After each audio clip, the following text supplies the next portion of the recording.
ನಮಸ್ಕಾರ. ಕನ್ನಡ ಒನ್ನೆಗೆ ಸ್ವಾಗತ. ನಾನು ನಿಮ್ಮ ಭಾಗ್ಯನಾರಾಯಣ ಬುಕ್ಕವರಪು. ಕರ್ನಾಟಕ ಸರ್ಕಾರ ಹೊಸ ಮಸೂದೆಯನ್ನ ಮಂಡಿಸೋದಕ್ಕೆ ಸಿದ್ಧತೆ ಮಾಡಿಕೊಂಡಿದೆ. ಅದು RSS ಮತ್ತು RSSನಂತಹ ಒಂದು ರೀತಿ ಮೂಗುದಾರ ಇಲ್ಲದ ಗೂಳಿಗಳನ್ನ ಕಟ್ಟಿ ಹಾಕೋದಕ್ಕೆ ಅಂತ ರಾಜ್ಯ ಸರ್ಕಾರ ಅದನ್ನ ತರೋದಕ್ಕೆ ಮುಂದಾಗಿದೆ. ಅದರ ನೇತೃತ್ವವನ್ನ ರಾಜ್ಯ ಸರ್ಕಾರದಲ್ಲಿ ಗೃಹ ಮಂತ್ರಿಯಾಗಿರುವಂತಹ ಪ್ರಿಯಾಂಕ್ ಖರ್ಗೆ ಅವರು ವಹಿಸ್ಕೊಂಡಿದ್ದಾರೆ. ಯಾಕಂದ್ರೆ ಕಾನೂನು ಮತ್ತು ಸುವ್ಯವಸ್ಥೆ ಅವರ ಅಡಿಯಲ್ಲೇ ಬರುವಂತಹದ್ದು.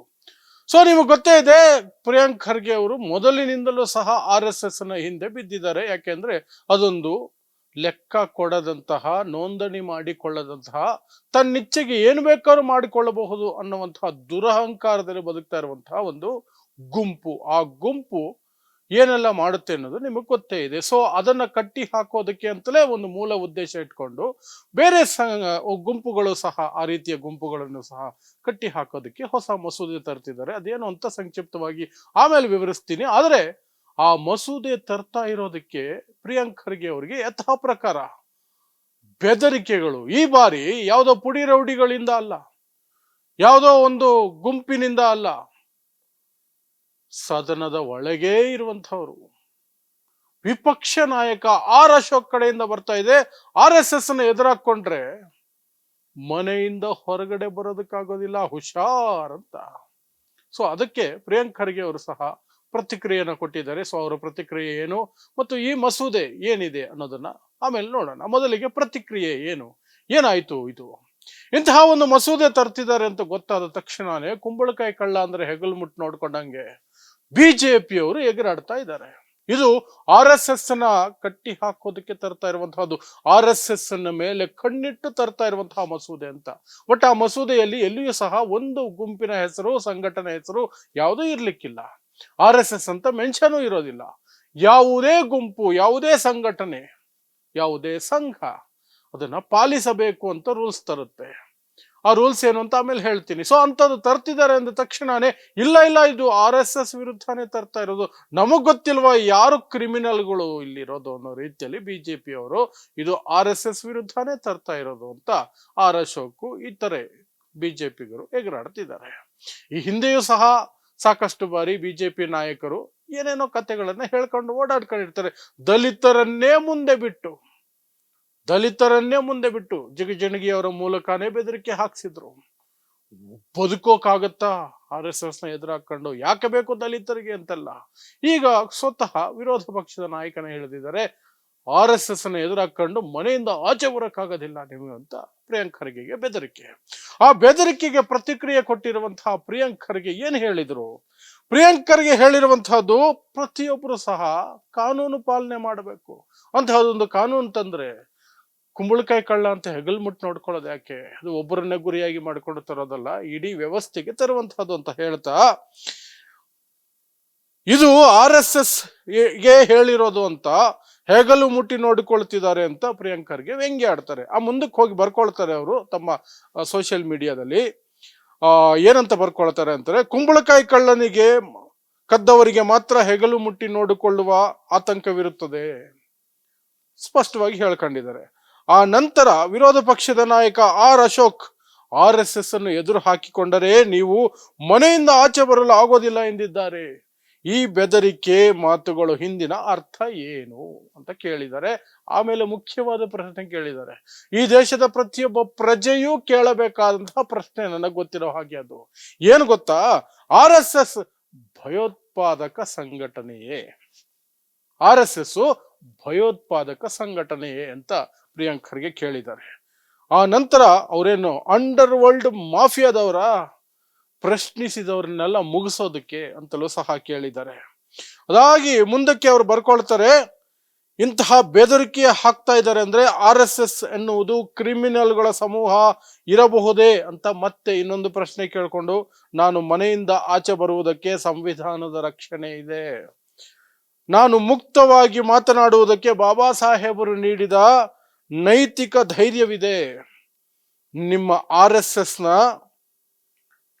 RSS ನ ಗೊಡ್ಡು ದೊಣ್ಣೆಗಳಿಗೆ ಹೆದರುವುದಕ್ಕೆ ನನ್ನಲ್ಲಿ ಹರಿಯುತ್ತಿರುವುದು ಸಾವರ್ಕರ್ ರಕ್ತ ಅಲ್ಲ, ನಮ್ಮದು ಅಂಬೇಡ್ಕರ್ ರಕ್ತ. ಅವರು ಧೈರ್ಯವನ್ನು ನೀಡಿದ್ದಾರೆಯೇ ಹೊರತು ಭಯವನ್ನಲ್ಲ ಅಂತ ಬರ್ಕೊಂಡಿದ್ದಾರೆ. ಇದು ಆರ್ ಅಶೋಕ್ಗೆ ಪ್ರಿಯಾಂಕ್ ಖರ್ಗೆ ಅವರು ಕೊಟ್ಟಿರುವಂತಹ ಉತ್ತರ. ಇದಕ್ಕಿಂತ ಶಾಲಲ್ಲಿ ಸುತ್ತಿ ಹೊಡೆಯೋದಕ್ಕೆ ಸಾಧ್ಯನೇ ಇಲ್ಲ.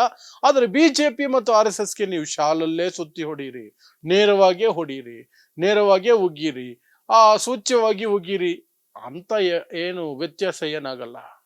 ಮಾನ ಮರ್ಯಾದೆ ಅನ್ನೋದು ಅವರಲ್ಲಿ ಏನು ಇರ್ಲಿಕ್ಕಿಲ್ಲ. ಯಾಕಂದ್ರೆ ಅವರ ನಡವಳಿಕೆ ಹಾಗೆ ಸಮಾಜದಲ್ಲಿ ಬೆಂಕಿ ಹಚ್ಚಬೇಕು, ದ್ವೇಷ ಬಿತ್ತಬೇಕು, ಹಿಂದೂ ಮುಸ್ಲಿಂ ಮಾಡಬೇಕು, ಆ ಮೂಲಕ ಅಧಿಕಾರಕ್ಕೆ ಬರಬೇಕು, ಅಧಿಕಾರವನ್ನು ನಿರಂತರವಾಗಿ ಉಳಿಸ್ಕೊಳ್ಳೋದಕ್ಕೆ ಆ ನಂಜನ್ನ ದಿನ ಬೆಳಗಾದ್ರೆ ರಿನ್ಯೂ ಮಾಡ್ತಾ ಇರಬೇಕು, ಆ ವಿಷವನ್ನ ಇನ್ನಷ್ಟು ವಿಷಕಾರಿಯಾಗಿ ಮಾಡ್ತಾ ಹೋಗ್ತಾನೆ ಅಧಿಕಾರವನ್ನು ಉಳಿಸ್ಕೊಳ್ಳೋದಕ್ಕೆ ಸಾಧ್ಯ. ಅದೇ ಅವರ ಇದು.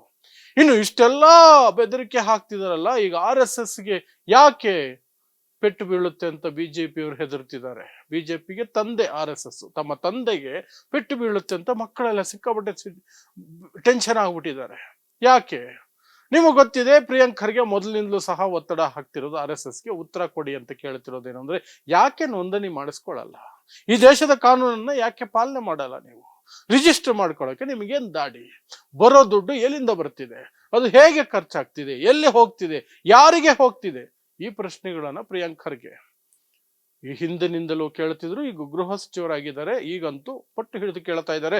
ಆ ಪ್ರಶ್ನೆಗಳನ್ನ ಮುಂದಿಟ್ಟು ಪತ್ರ ಬರೆದ್ರು RSSನ ಮುಖ್ಯಸ್ಥ ಮೋಹನ್ ಭಾಗವತ್ಗೆ. ಆದರೆ ಮೋಹನ್ ಭಾಗವತ್ಗೆ ಅದಕ್ಕೆ ಉತ್ತರ ಕೊಡುವಂತಹ ಗುಂಡಿಗೆ ಇರಲಿಲ್ಲ. ಆ ಪತ್ರವನ್ನ ಸೈಲೆಂಟ್ ಆಗಿ ಪಕ್ಕಕ್ಕೆ ಇಟ್ಕೊಂಡು ಕೂತ್ಕೊಂಡ್ರು. ಹಾಗಾದ್ರೆ ಈಗ ಬರ್ತಿರುವಂತಹ ಕಾನೂನು, ಹೊಸ ಕಾನೂನಲ್ಲಿ ಏನಿದೆ ಅನ್ನೋ ಬಗ್ಗೆ ನಮಗೆ ಈಗ ಎಷ್ಟು ಮಾಹಿತಿ ಸಿಕ್ಕಿದೆ ಅಂದ್ರೆ, ಅದು ಯಾವ ಸಂಸ್ಥೆ, ಸಂಘಟನೆ, ಗುಂಪು, ಯಾರ ಸಮೂಹ, ಯಾರ ಹೆಸರನ್ನು ಉಲ್ಲೇಖ ಮಾಡಿರೋದಿಲ್ಲ. ಯಾವುದೇ ಗುಂಪು, ಯಾವುದೇ ಸಂಘಟನೆ, ಯಾವುದೇ ಸಮೂಹ ಸಾರ್ವಜನಿಕ ಸ್ಥಳಗಳು ಮತ್ತು ಸರ್ಕಾರಿ ಜಾಗಗಳಲ್ಲಿ ಕಾರ್ಯಕ್ರಮ ಅಥವಾ ಚಟುವಟಿಕೆ ಹಮ್ಮಿಕೊಳ್ಳಬೇಕಾದ್ರೆ ಪೂರ್ವ ಅನುಮತಿ ಪಡೆಯಲೇಬೇಕು, ಕಡ್ಡಾಯ. ಇಲ್ಲದೆ ಹೋದರೆ ಅದನ್ನ ಶಿಕ್ಷೆಗೆ ಒಳಪಡಿಸುವ ರೀತಿಯಲ್ಲಿ ಮಸೂದೆಯನ್ನು ತಗೊಂಡು ಬರ್ತಿದ್ದಾರೆ.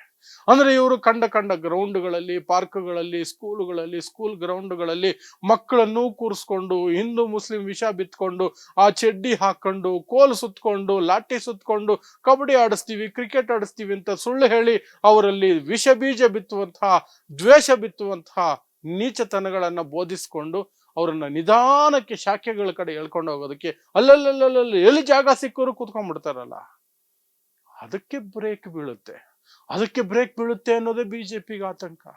ಆ ಮೂಲಕನೇ ತಾನೇ ಅವರು ವಿಷವನ್ನ ನಿಧಾನಕ್ಕೆ ಗಲ್ಲಿಗೂ ಹಂಚೋದಕ್ಕೆ, ಹಬ್ಬೋದಕ್ಕೆ ಸಾಧ್ಯ ಆಗೋದು. ಇಲ್ಲಾಂದ್ರೆ ಒಂದು ಗ್ರೌಂಡ್ ಬುಕ್ ಮಾಡಿ ಅಲ್ಲಿಗೆ ಬನ್ನಿ, ಅಲ್ಲಿ ಮಾತಾಡೋಣ ಅಂದ್ರೆ ಎಷ್ಟು ಜನ ಬರ್ತಾರೆ? ಮಕ್ಕಳು ಆಟ ಆಡ್ತಿರ್ಬೇಕಾದ್ರೆ ಪುಸ್ತಕಂತ ಹೋಗ್ಬಿಡೋದು. ಆ ಮಕ್ಕಳನ್ನ ಬಂದ್ರು ನಾವು ಆಟ ಆಡ್ತೀವಿ ಅಂತ ಹೇಳಿ ಅವ್ರ ಕೆಲ ಕಬಡ್ಡಿ ಆಡಿಸು, ಅದಾಡ್ಸು, ಇದಾಡ್ಸು ಅಂತ ಹೇಳಿ ಹಂಗೆ ಕೂರಿಸ್ಕೊಂಡು ಇವರ ಸಿದ್ಧಾಂತವನ್ನ, ಇವರ ವಿಷಯವನ್ನ ಹಾಗೇ ಟ್ರಾನ್ಸ್ಫರ್ ಮಾಡೋದು ನಿಧಾನಕ್ಕೆ. ಆಮೇಲೆ ನಿಧಾನಕ್ಕೆ ಅವ್ರಿಗೊಂದು ಚಡ್ಡಿ ಹೊಲ್ಸ್ಕೊಡೋದು, ಒಂದು ಲಾಠಿ ಕೈ ಕೊಟ್ಬಿಡೋದು, ಅಲ್ಲಿಗೆ ಮುಗೀತು ಅವ್ರ ಜೀವನ. ಯಾರು ಬೆಳಿಬೇಕೋ, ಯಾವ ಜಾತಿಯವರು ಬೆಳಿಬೇಕೋ ಅವ್ರು ಮಾತ್ರ ಚೆನ್ನಾಗಿ ಬೆಳೆದು ಅವ್ರವ್ರ ಮಕ್ಕಳು ಫಾರಿನಲ್ಲಿ ಓದ್ಕೊಳ್ತಿರ್ತಾರೆ. ಈ ಮಕ್ಕಳು ಪಾಪ ಹರ್ಕಲು ಚಡ್ಡಿಯಿಂದ ಹರ್ಕಲು ಪ್ಯಾಂಟ್ಗೆ ಬರ್ತಾರೆ. ಅದೇ ಹಿಂದುತ್ವದ ಹೆಸರಿನಲ್ಲಿ, ಇನ್ಯಾವುದೋ ಹೆಸರಿನಲ್ಲಿ ದಿಕ್ಕು ದೆಸೆ ಇಲ್ದಂಗೆ ಬದುಕೊಂಡು ಜೀವನ ನಡೆಸ್ಕೊಂಡಿರ್ತಾರೆ. ಇವರದ್ದು ಕಟ್ಟಾಳುಗಳಾಗಿ, ದಾಳಗಳಾಗಿ, ಬಾವಿಗೆ ತಳ್ಳಿಸ್ಕೊಳ್ಳುವವರಾಗಿ ಬದುಕನ್ನ ಸಾಗಿಸ್ತಾ ಇರ್ತಾರೆ. ಸೊ ಅದು ಕಟ್ಟಾಗತ್ತೆ, ಅದು ಹೋಗ್ಬಿಡುತ್ತೆ, ಆ ಅವಕಾಶ ಹೋಗ್ಬಿಡುತ್ತೆ ಅನ್ನೋದು ಆರ್ ಅಶೋಕ್ ಅಂತಹ RSS ಗುಲಾಮರಿಗೆ ಇರುವಂತಹ ಆತಂಕ. ಅವರಿಗೆ ಅಶೋಕ್ಗೆ ನಾನು ಯಾವಾಗ್ಲೂ ಕೇಳುವಂತಹದ್ದು, ಕಾಮನ್ ಸೆನ್ಸ್ ಅನ್ನೋದಿದ್ರೆ, ಸ್ವಲ್ಪ ಆದ್ರೂ ಸಮುದಾಯದ ಬಗ್ಗೆ ಯೋಚನೆ ಅನ್ನೋದಿದ್ರೆ, ಯಾವ ಸಮುದಾಯ, ಯಾವ RSS, ಯಾವ ಮನುಸ್ಮೃತಿ, ಯಾವ ಹಿಂದೂಗಳು, ಯಾವ ಹಿಂದೂ ಮಹಾಸಭಾ ಆರ್ ಅಶೋಕ್ ಸಮುದಾಯವನ್ನ, ಆರ್ ಅಶೋಕ್ ಅವರ ತಾತ ಮುತ್ತಾತ ಅವ್ರನ್ನೆಲ್ಲ ಶಾಲೆಗೆ ಹೋದ್ರೆ ಕೊಂದು ಬಿಡ್ತೀವಿ ಅಂತ ಹೇಳಿದ್ರು. ನೀವು ವಿದ್ಯೆಗೆ ಅರ್ಹರಲ್ಲ ಅಂತ ಹೇಳಿದ್ರು. ನೀವು ಇಲ್ಲಿಗೆ ಬರಬಹುದು, ಅಲ್ಲಿಗೆ ಬರಬಾರದು ಅಂತ ಇಟ್ಟಿದ್ರು. ಗುಲಾಮಗಿರಿಯಲ್ಲಿ ಮುಳುಗಿಸಿಟ್ಟಿದ್ರು. ಅವರ ಗುಲಾಮಗಿರಿಯನ್ನ ಇವರು ಪ್ರಜ್ಞಾಪೂರ್ವಕವಾಗಿ ಇವತ್ತು ಇಷ್ಟು ಕಲಿತ ಮೇಲೆ, ಇಷ್ಟು ದೊಡ್ಡ ಸಂವಿಧಾನ ಬಂದ ಮೇಲೆ ಇಟ್ಕೊಂಡಿರ್ತಾರೆ ಅಂದ್ರೆ ಆರ್ ಅಶೋಕ್ಗೆ ಏನ್ ಹೇಳೋದು? ತನ್ನ ಸಮುದಾಯವನ್ನ ಕತ್ತಲೆಯಲ್ಲಿಟ್ಟು ಶೋಷಣೆ ಮಾಡಿದಂತವರಿಗೆ ಸಪೋರ್ಟ್ ಮಾಡಿಕೊಂಡು ಮಾತಾಡೋದು ಯಾಕೆ? ಯಾಕಶ್ಚಿತ್ ಸ್ವಲ್ಪ ಪವರ್ ಬರುತ್ತೆ ಅಂತ, ಒಂದು ಸೀಟ್ ಸಿಗುತ್ತೆ, MLA ಸೀಟು, ನಾಳೆ ಮಂತ್ರಿ ಆಗಬಹುದು, ಉಪಮುಖ್ಯಮಂತ್ರಿ ಒಂದ್ಸಲ ಆದ್ರು, ಮುಖ್ಯಮಂತ್ರಿ ಮಾಡ್ಬಿಡ್ಬೋದು. ಮುಖ್ಯಮಂತ್ರಿ ಆದ್ರೂ ಇವ್ರು ಅವ್ರ ಗುಲಾಮರಾಗಿ ತೋರ್ಸ್ಕೊಳ್ತಾರಲ್ಲ, ಈಗ ನಡ್ಕೊಳ್ತಿರೋದು ಅದೇ ಅಲ್ವಾ? ಬಟ್ ಅದೆಲ್ಲ ಬೇಕಿಲ್ಲ. ತಮ್ಮ ವೈಯಕ್ತಿಕ ಸ್ವಾರ್ಥ, ಸಮುದಾಯಗಳು ಎಕ್ಕುಟ್ಟೋಗ್ಲಿ. ಈ ಹಿಂದೆ ನನ್ನ ತಾತನನ್ನ ತುಳಿದಿದ್ರೆ ಏನಂತೆ, ನಾನು ಅದೇ ತುಳಿದ ಕಾಲುಗಳನ್ನು ಹಿಡ್ಕೊಂಡು ಒಂಚೂರು ಬದುಕಳ್ತೀನಿ. ಇದು ಇವರು ಬಾಳು. ಸೊ ಒಟ್ಟಾರೆಯಾಗಿ ಪ್ರಿಯಾಂಕ್ ಖರ್ಗೆ ಅವರು ತರೋಕೆ ಹೊರಟಿರುವಂತಹ ಹೊಸ ಮಸೂದೆ ಏನಿದೆ ಅದರ ವಿರುದ್ಧ ಕುಂಬಳಕಾಯಿ ಕಳ್ಳ ಅನ್ನೋ ರೀತಿಯಲ್ಲಿ ಹೆಗಲು ಮುಟ್ಕೊಳ್ಳೋ ಪರಿಸ್ಥಿತಿಯಲ್ಲಿ RSS BJP ಇದೆ. ಅವರು ಬಾಯಿ ಬಡ್ಕೊಳ್ತಾ ಇದ್ದಾರೆ. ಇದರ ನಡುವೆ ಪ್ರಿಯಾಂಕ್ ಖರ್ಗೆ ಎಲ್ಲರೂ ಕೇಳಬೇಕಾದಂತಹ ಪ್ರಶ್ನೆಯನ್ನು ಕೇಳಿದ್ದಾರೆ. ಪ್ರತಿಯೊಬ್ಬ ಪ್ರಜೆಯು, ಈ ದೇಶದ ಪ್ರಜೆಯನ್ನು ಕೇಳಬೇಕಾದಂತಹ ಪ್ರಶ್ನೆ ಅದು. RSS ಭಯೋತ್ಪಾದಕ ಸಂಘಟನೆಯೇ ಅಂತ ಅದನ್ನೇ ಕೇಳಿದ್ದಾರೆ ಅಷ್ಟೇ. ಸೊ ನೋಡ್ತಾ ಇರಿ ಸಮಾಜಕ್ಕಾಗಿ ಕನ್ನಡ 1 ನ್ಯೂಸ್. ನಮಸ್ಕಾರ.